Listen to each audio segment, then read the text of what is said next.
pemuka agama, wabil khusus yang kami hormati, yang kami muliakan, Al-Mukarram wal Muhtaram Kiai Haji Muhammad Khairul Anam, yang insyaallah pada siang hari ini akan memberikan mau'izah hasanahnya kepada kita semuanya. Dan insyaallah semoga sesaat lagi beliau akan sampai dan bersama kita di tengah-tengah Yayasan Al-Basyariyah. Tidak lupa yang kami muliakan Ibu Dr. Hajah Ida Wahidah Hidayati SE SH MSI. Beliau adalah Kepala Biro Pelayanan dan Pengembangan Sosial Pemda Provinsi Jawa Barat, yang alhamdulillah sudah hadir bersama kita di tengah-tengah Yayasan Al-Basyariyah. Secara khusus beliau diutus oleh Bapak Gubernur Jawa Barat, yang insya Allah akan menyampaikan sambutan Bapak Gubernur, dan tentunya nanti juga akan disampaikan akan kehadiran beliau di tengah-tengah Yayasan Al-Basyariyah.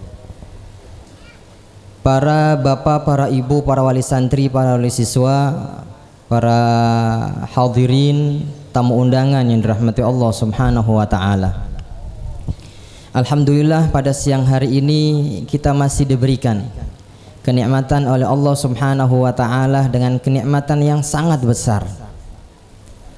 Kenikmatan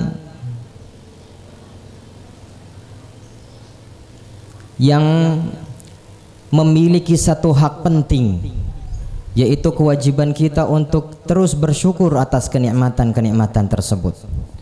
Dari mulai kenikmatan yang paling mudah untuk kita ingat sampai kenikmatan yang terkadang kita abaikan. Dari mulai kenikmatan yang besar sampai yang paling kecil. Dan setiap kenikmatan itu memiliki satu hak, dan itu adalah kewajiban kita, yaitu wajib bagi kita untuk bersyukur atas kenikmatan-kenikmatan Allah Subhanahu wa ta'ala. Pada siang hari ini alhamdulillah Allah masih berikan kita kesehatan, sehingga dengan kesehatan tersebut kita bisa hadir di tengah-tengah Yayasan Al-Basyariyah untuk satu tujuan mulia, yaitu untuk thalabul ilmi, mencari ilmu Allah Subhanahu wa ta'ala. Tentunya ilmu ini sangat penting, karena dengan ilmu maka kualitas ibadah kita di hadapan Allah Subhanahu wa ta'ala bisa menjadi lebih tinggi. Kualitas ibadah kita di hadapan Allah akan lebih bernilai dan akan lebih bermakna. Dengan ilmu, sesuatu yang sifatnya biasa menjadi luar biasa. Dengan ilmu, sesuatu yang sifatnya adat menjadi ibadah. Dengan ilmu kita akan lebih dekat dengan Allah Subhanahu wa ta'ala. Maka bersyukurlah kepada kita semuanya yang diberikan satu rasa cinta, rasa kangen untuk bisa hadir di tempat-tempat, di majlis yang diajarkan ilmu-ilmu Allah Subhanahu wa ta'ala. Ya Bu, jadi kalau ibu ini masih senang hadir majlis taklim, masih senang hadir majlis yang diajarkan ilmu-ilmu syariat, maka pada saat itu bersyukurlah kepada Allah, karena berapa banyak orang yang diberikan kesehatan oleh Allah. Allah berikan kesempatan, waktunya longgar, tetapi Allah tidak titipkan dalam hati mereka rasa suka, rasa cinta, rasa rindu, rasa kangen untuk hadir di majlis-majlis yang dimana di situ diajarkan ilmu Allah Subhanahu wa ta'ala, maka merugilah orang tersebut. Ya, banyak di antara kita yang lebih suka untuk duduk di majlis qil wal qol, majlis gosip, majlis apa? Ghibah, majlis ngerasani. Banyak di antara kita yang lebih suka untuk hadir dan duduk di tempat-tempat di mana di situ justru ada kemaksiatan. Tetapi ketika Allah titipkan rasa rindu tadi untuk bisa hadir di majlis-majlis ilmu, maka itu adalah sebuah kenikmatan besar yang harus kita sama-sama syukuri. Alhamdulillah. Dan hadirnya kita pada siang hari ini tidak lain tujuannya adalah untuk itu.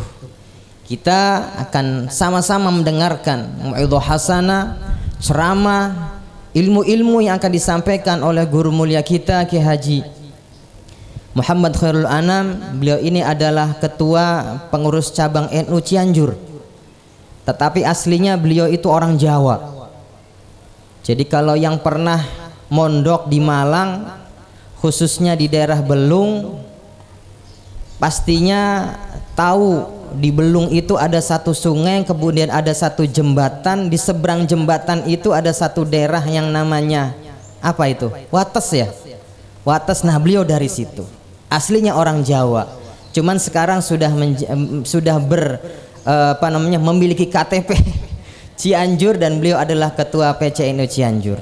Dan beliau juga adalah ketua Pusdai, Pusat Dakwah Islam Jawa Barat yang ada di Bandung. Saya ingin cerita sedikit. Pusdai ini adalah salah satu masjid terbesar yang ada di Bandung, yang itu adalah masjid pemerintah daerah. Beberapa waktu yang lalu pengurusnya adalah, mohon maaf, minhum, ya, dari mereka. Berpuluh-puluh tahun masjid ini kalau taraweh 11 rakaat. Tetapi untuk tahun ini, dan saya diberikan kesempatan untuk menjadi orang yang pertama mengimami hari pertama Ramadan, dan tarawehnya 23 dengan witir. Jadi untuk tahun ini alhamdulillah tarawehnya dari mulai tanggal 1 Ramadan sampai tanggal 30 23 dengan witir. Dan yang pertama kali mengimaminya adalah saya, dan di belakangnya ada Pak Gubernur, ada Ketua DPR, dan seterusnya. Ya, jadi karena ketuanya adalah orang NU, maka Pusdai sekarang sudah bernuansa NU. Yang tadinya berpuluh-puluh tahun dipegang oleh minhum, maka untuk mulai tahun ini karena gubernurnya adalah sudah ganti, maka kemudian salah satu masjidnya Pusdai sekarang sudah bernuansa NU. Mulai kepengurusan sekarang subuh kunut, mulai kepengurusan sekarang habis sholat biasa astaghfirullahaladzim li wali walidaya Allahumma antas salam dikencengin. Mulai sekarang ya, kalau untuk beduk belum ada, beduknya sudah ada. Beduknya sudah ada dan dapat hadiah dari Pak Arifin Panigoro, sudah nongkrong. Tinggal ini siapa yang pertama kali mukul beduknya ini. Sudah gatel aja pengen metuk bedung. Tapi belum kesampaian. Tapi nuansanya sudah nuansa NU karena pengurusnya sekarang pengurus NU. Ketuanya Pak Kiai Khairul Anam, sekretarisnya Wong Cemeti, saya sekretarisnya. Jadi yang ngurus teknis, alhamdulillah saya diberikan amanah oleh Pak Gubernur untuk menjadi sekretaris Pusdai. Insya Allah Pusdai ini akan menjadi pusat dakwah Islam yang kemudian memiliki jaringan masjid di seluruh Jawa Barat. Tujuannya adalah menyamakan visi dan misi bahwa Islam rahmatan lil alamin kita ingin wujudkan dari mulai Pusdai, dan itu sekarang yang sedang kita bentuk di Pusdai. Pelan-pelan kita nuansa-nuansa kemarin yang Pusdai terkesan tertutup, Pusdai itu selalu mendatangkan ustadz yang kontroversi, Pusdai itu seperti ini, insya Allah lambat laun sudah mulai kita hilangkan nuansa itu. Dan ternyata setelah kita hasil polling, kita tanya-tanya masyarakat sekitar, ternyata oh beda sekarang, katanya Pusdai lebih terbuka. Saya dulu nggak pernah bisa masuk ke sini, termasuk aparat-aparat dari Polrestabes, dari Polsek. Pak, saya mau masuk Pusdai susah dulu, mau nanya-nanya agak susah. Sekarang alhamdulillah katanya terbuka, silakan. Saya bilang Pusdai milik bersama, mau bikin pengajian siapapun mangga. Tetapi ya harus tahu bahwa persentase orang NU di Jawa Barat ini 60%-nya adalah orang NU, maka kegiatan Pusdai harus 60%-nya adalah bernuansa NU. Nah, yang hadir ini Ibu Ida Wahida ini adalah Ketua BPIC. Di samping beliau adalah Kepala Biro Pelayanan dan Pengembangan Sosial. Ini orang kepercayaannya gubernur banget loh Bu, Pak. Untung kita di Pak Gubernur nggak datang, tapi beliau bisa hadir. Ini untung banget ini. Ya, beliau kepala BPIC. BPIC itu adalah Badan Pengelola Islamic Center. Jadi se-Jawa Barat itu nanti akan ada masjid-masjid Pemda Provinsi Jawa Barat. Nah, ketuanya beliau ini. Jadi ini bos saya, bos. Ya.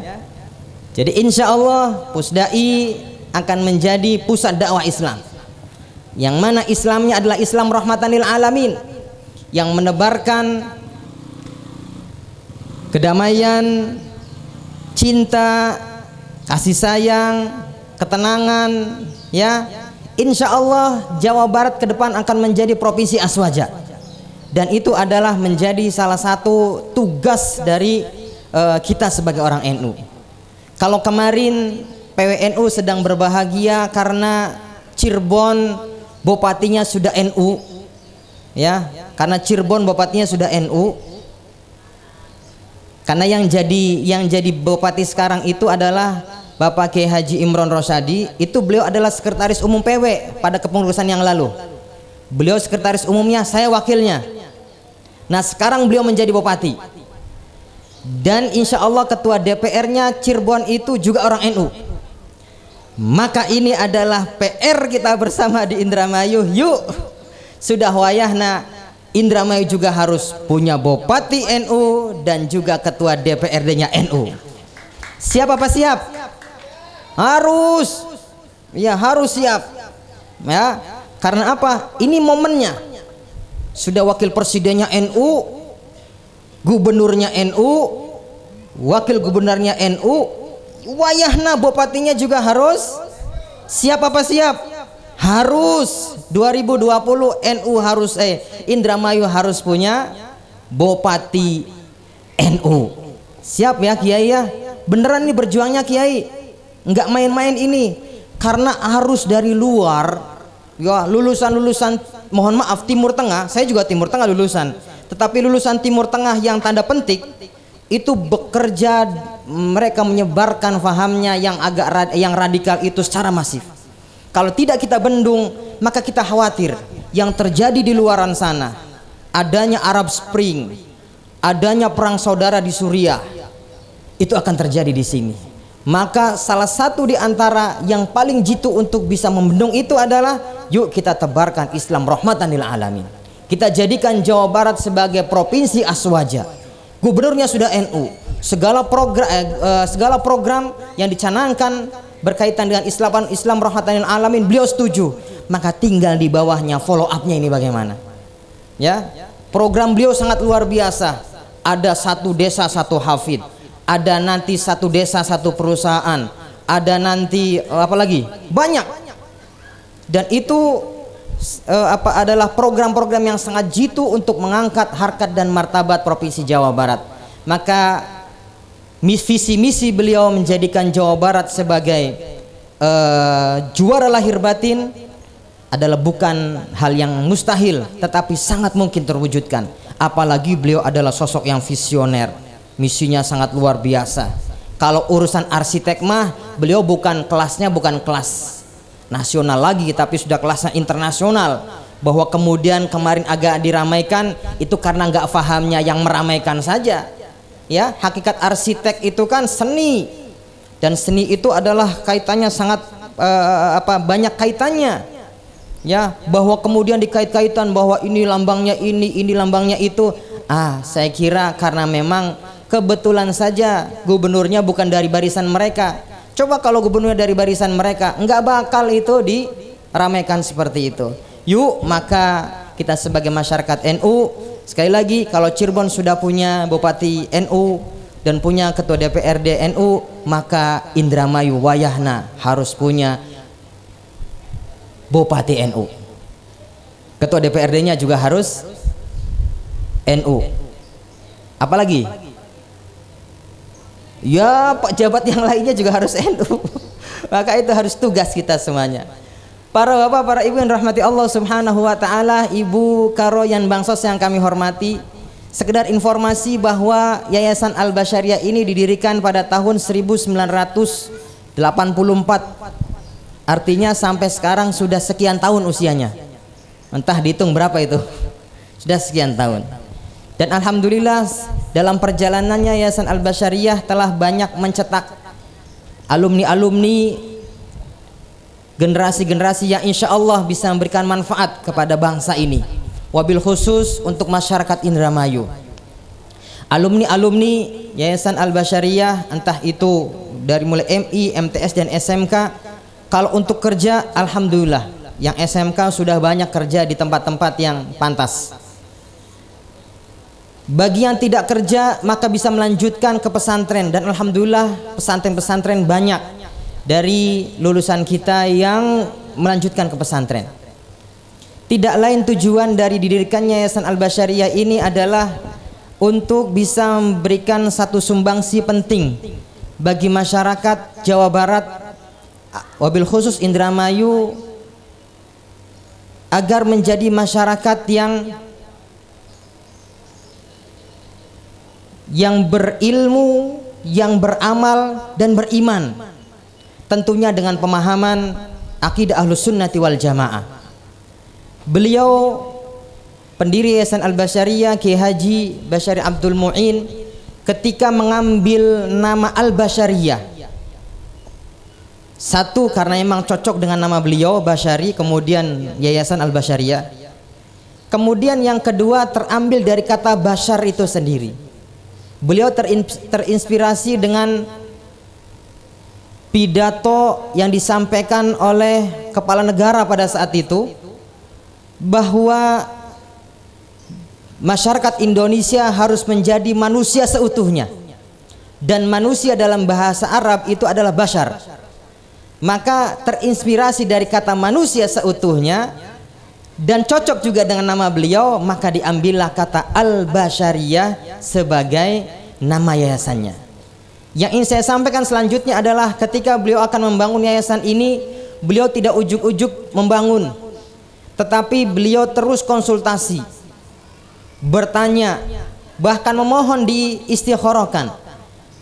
Ketika beliau membangun yayasan ini, apakah bisa memberikan manfaat, memberikan maslahat kepada masyarakat. Dan pada saat itu yang selalu menjadi rujukan beliau adalah Al-Maghfurullah Kiai Haji Mahrus Ali sebagai guru beliau. Dan ternyata jawaban beliau adalah lanjutkan, dan insya Allah itu akan bermanfaat. Maka kemudian berdirilah Yayasan Al-Basyariah. Pertama lembaga yang dibangun oleh beliau setelah yayasan adalah beliau mendirikan MTS, Madrasah Tsanawiyah. Madrasah Tsanawiyah statusnya swasta di kampung, maka Bapak Ibu lebih tahu. SPP-nya aja Bukaro pada zaman awal Madrasah Tsanawiyah dibangun ini dibayar per panen. Jadi nggak ada bulanan. Pokoknya kata orang tua, silakan masuk aja sekolah. Urusan SPP nanti kalau panennya jadi bayar SPP. Giliran panennya nggak jadi nombok. Tapi alhamdulillah bertahun-tahun berjalan seperti itu, dan alhamdulillah masih sampai sekarang berjalan, dan alumninya sudah ribuan. Setelah membangun MTS, kemudian beliau membangun Madrasah Ibtidaiyah. Nah, baru pada era saya pada tahun 2009, setelah saya berkonsultasi mohon jawaban yang baik dari guru kami Profesor Dr. Al-Habib Abdullah bin Muhammad Baharun dari Hadramaut Yaman, saya secara khusus bertanya kepada beliau, "Ya Habib, saya akan membangun sekolah, tetapi sekolahan saya adalah sekolahan umum." Saya bilang jurusannya adalah komputer. "Ya Habib, boleh nggak saya bangun ini?" Kemudian beliau terdiam beberapa saat, beliau tutup matanya. Saya masih ingat waktu itu saya di bandara bertanya itu, sesaat beliau mau take off, Kemudian beliau membuka matanya dan beliau menjawab, lanjutkan, insya Allah barokah. Modal itulah yang menjadi modal saya. Terus tayang Bukaro saat membangun SMK, saya pribadi, saya pengangguran, ya, bukan direktur, bukan komisaris yang kemudian gajinya gede, yang kemudian siap membangun sekolahan dengan dana yang cukup, tetapi waktu itu nggak punya uang sama sekali. Tetapi modalnya adalah izin dari guru kami, Profesor Dr. Al-Habib Abdullah bin Muhammad Baharun. Maka alhamdulillah kami membangun SMK, dan sudah sekian tahun berjalan, dan alhamdulillah setiap tahun siswanya terus bertambah, dan insya Allah mohon doanya semoga lulusan dari MI, MTS, SMK dan DTA yang berada di lingkungan Yayasan Al-Basyariyah menjadi anak-anak yang soleh dan solehah, diberikan ilmu yang bermanfaat, dan tentunya akan memberikan dan berguna bagi bangsa dan negara, wabil khusus untuk masyarakat sekitarnya. Yang selanjutnya yang saya sampaikan adalah kami mengajak kepada para bapak, kepada para ibu yang memiliki anak pada usia MI, MTS, SMK, ayo mari. Yayasan Al-Basyariyah terbuka seluas-luasnya. Dan satu lagi, sekolah di Yayasan Al-Basyariyah gratis. Dari mulai MI, MTS, SMK gratis. Karena apa? Kalau dipungut SPP, insya Allah ya masyarakat kita lebih milih nggak bayar gitu. Kemudian anaknya nggak sekolah daripada anaknya sekolah membayarkan SPP. Dan itu kalau dicoba kayaknya entah ini ada yang bayar SPP apa enggak ini. Jangan-jangan malah nanti pada nggak sekolah lagi. Giliran sekolah di luar, ya, giliran sekolah di luar SPP-nya tinggi, mau pada bayar. Tetapi giliran sekolah di sini yang jelas-jelas ada sekolahnya, untuk sekolah saja susah. Makanya kami mengajak kepada para bapak, para ibu, masyarakat Kedokan Bunderwetan, yuk yang punya anak pada usia MI, MTS, SMK, ayo silakan masuk. Yayasan Al-Basyariyah terbuka, MI, MTS, SMK terbuka. Dan insya Allah sampai sekarang yang masuk dan sekolah di sini gratis. Andalannya hanya bos berapa sih? Tetapi modal kami adalah doa orang tua ketika beliau akan membangun Yayasan Al-Basyariyah, membangun sekolahan-sekolahan ini dengan niatan tulus, dan mohon kepada Allah Subhanahu wa taala agar yayasan ini makmurah sampai akhir nanti. Dan harapannya beliau adalah agar muncul dari yayasan ini adalah manusia-manusia yang bisa menebarkan kebaikan, akhlakul karimah, berakidahkan ahlus sunnati wal jamaah, dan tentunya itu adalah harapan kita semuanya. Barangkali itu yang bisa kami sampaikan. Dan terakhir sebelum kami tutup, kami melaporkan bahwa kegiatan haflah ini sudah berjalan dari hari kemarin. Dibuka dengan acara kreasi dari anak-anak. Kemudian ba'da zuhur dilanjutkan dengan karnaval, dan tadi malam juga dilanjutkan dengan kreativitas anak-anak, dan tadi pagi diisi dengan mahfudhat. Kemudian hari ini atau ba'da zuhur ini kita semuanya akan sama-sama mendengarkan mau'idhah hasanah, dan kita akan sama-sama belajar mencari ilmu Allah Subhanahu wa taala. Oh ya, lupa, kemarin juga kita sudah mewisuda siswa-siswi kita yang alhamdulillah tahun ini sudah lulus dari MI, MTS dan SMK. Entah jumlahnya saya lupa, ada berapa puluh kemarin. Cukup banyak ya. Intinya banyak lah yang diwisuda kemarin. Dan mohon doanya lagi sekali lagi yang lulus pada tahun ini, semoga jangan berhenti sekolahnya sampai di situ, tapi lanjutkan. Ya, para bapak, para ibu, ayo lanjutkan anak sekolah ya. Jangan cukup sampai SMK, tapi ayo pada kuliah. Kuliah jangan cukup sampai S1, S2, S3. Kalau nanti ada S4 bolehlah. S5 itu merek Samsung, Bu. Merek HP kalau S5. Ya, semoga anak-anak kita menjadi anak-anak yang soleh dan soleha. Itu saja barangkali yang bisa kami sampaikan, dan terima kasih atas kehadiran Bapak dan Ibu semuanya. Wabil khusus Ibu Karo ini tadi pagi masih menguji pejabat-pejabat lain untuk diterima di Pemda Provinsi Jawa Barat.